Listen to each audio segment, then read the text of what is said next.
এই বাজেটে স্বাস্থ্য, শিক্ষা, শিল্প কোথাও কিছু নেই।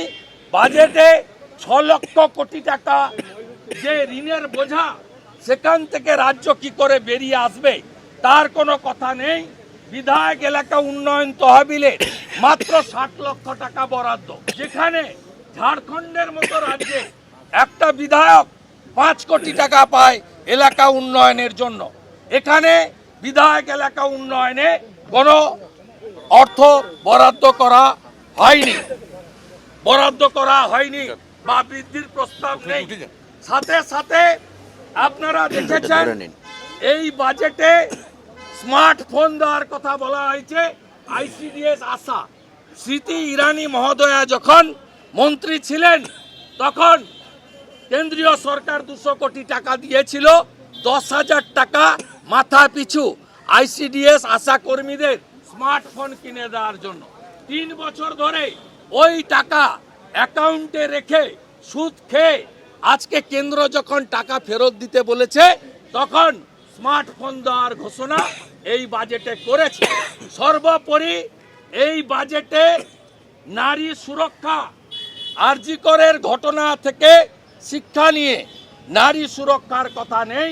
যেখানে উড়িষ্যা সরকার বিজেপি বছরে এককালীন 50,000 টাকা দিচ্ছে, যেখানে মহারাষ্ট্র সরকার এককালীন মাসে 2,000 টাকা দিচ্ছে, হরিয়ানা সরকার মাসে 2100 টাকা দিচ্ছে, দিল্লির বিজেপি সরকার মাসে 2500 টাকা দেবে।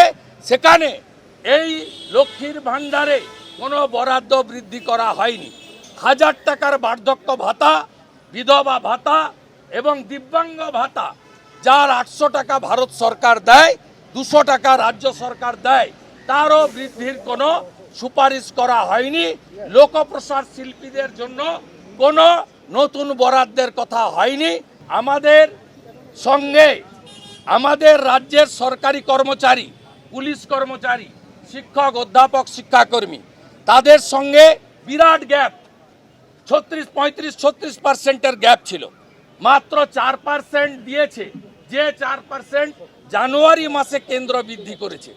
15 সালে পে কমিশন হয়েছিল, নতুন পে কমিশনের প্রস্তাব নেই এবং এখনো কেন্দ্রীয় সরকারের সঙ্গে প্রায় 31-32% ডিফারেন্স হয়ে আছে।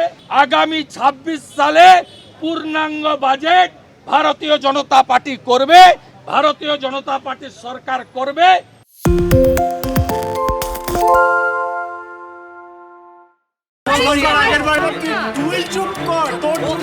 বাংলা ঝামেলা চায় না, বাংলা খবর চায়। বাংলা খবর, বাংলার খবর।